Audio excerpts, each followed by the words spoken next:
I don't know who I came to talk to today, but I feel like I'm in the room with somebody who knows what it feels like to be knocked down, pushed back, overlooked, and underestimated. You've been through storms, you've faced disappointments, you've cried private tears when nobody else was watching. And the enemy thought he had the last word. But I came to announce that what looked like a setback was never the end of your story. It was the staging ground, the launching pad, the hidden place where God was setting you up for something greater. Because when God steps in, He doesn't just restore you, He propels you. That pain was positioning you.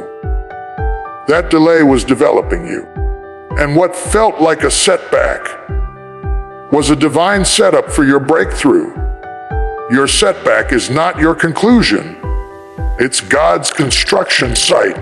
Too often, when life knocks us down, we look at the rubble of our plans and assume the story is over. We see the closed doors, the missed opportunities, the heartbreaks, and we write ourselves off as if the best part of life has already passed us by.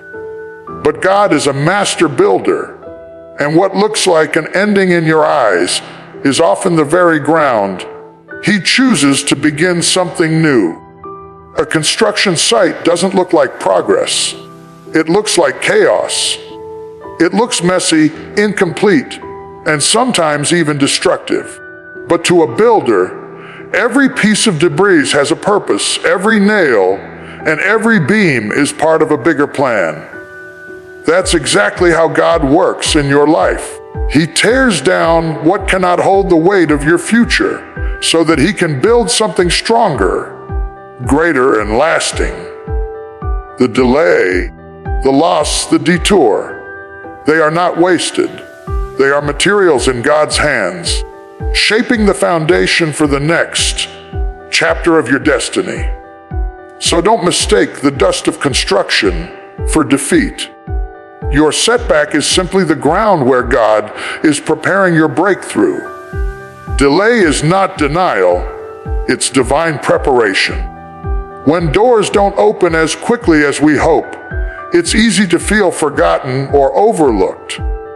We pray, we plan, we push forward, and when nothing seems to move, frustration sets in. But God is not ignoring you. He is preparing you. Delay is the classroom where faith matures, patience develops, and character is refined.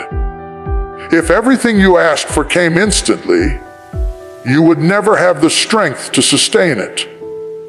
The blessing would arrive, but you wouldn't be ready to carry it. God uses seasons of waiting to stretch you, to strengthen you, and to sharpen your vision.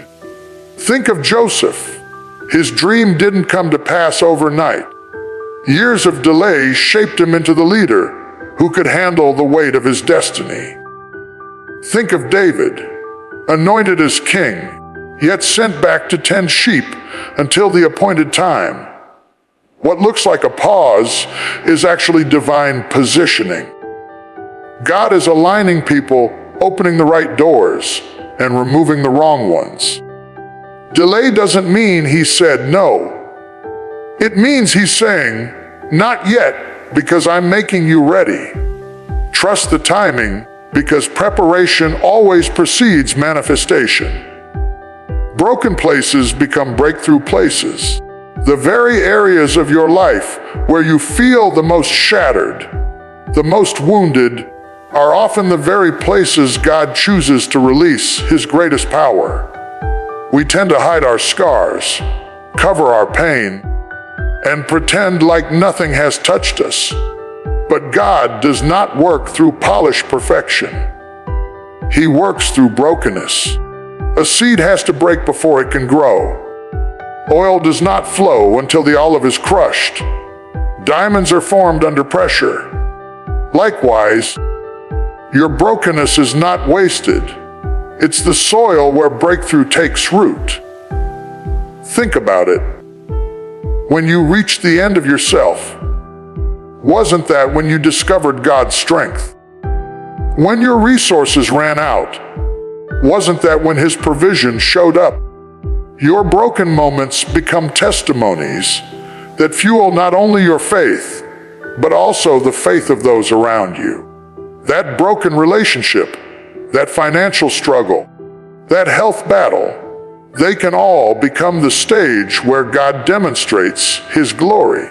What the enemy hoped would destroy you is the very place where God will reveal His power.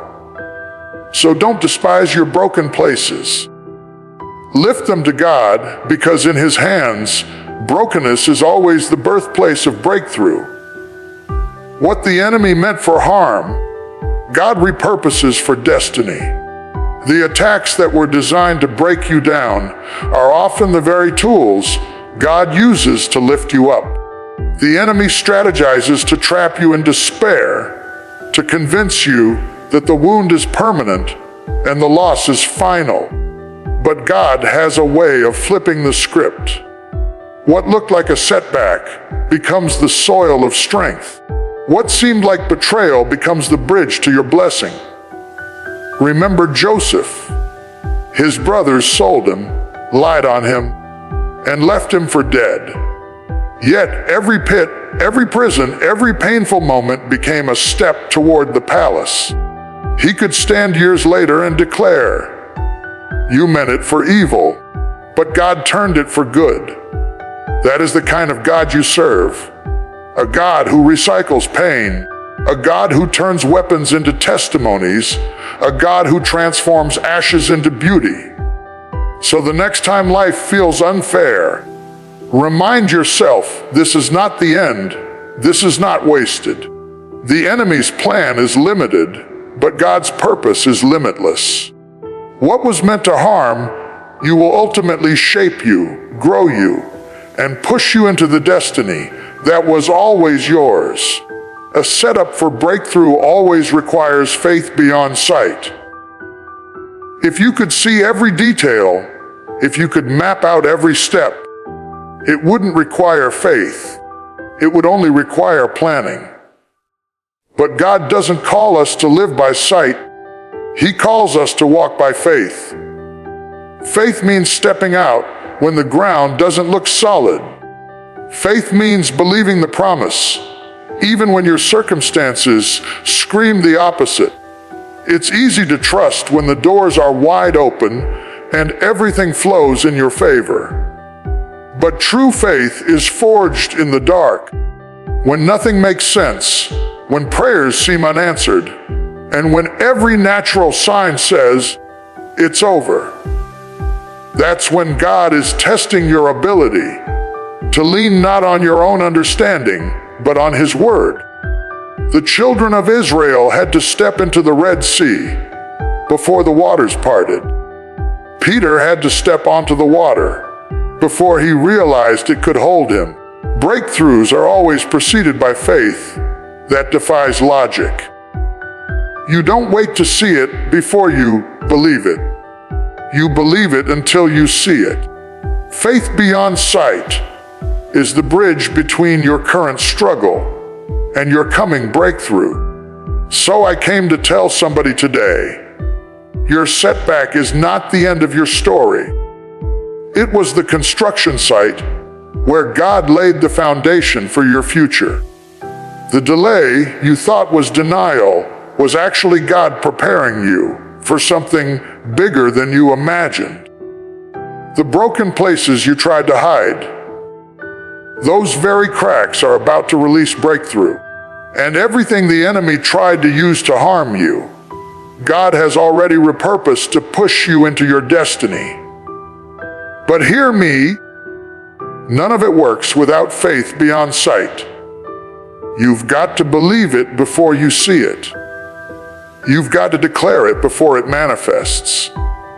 You've got to stand in the middle of your storm and say, this is not my burial ground. This is my birthing place. Don't you dare give up now. Don't you dare quit in the middle of the process.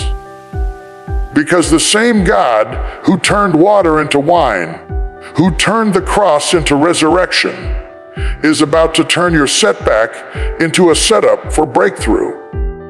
And when it happens, you won't just come out.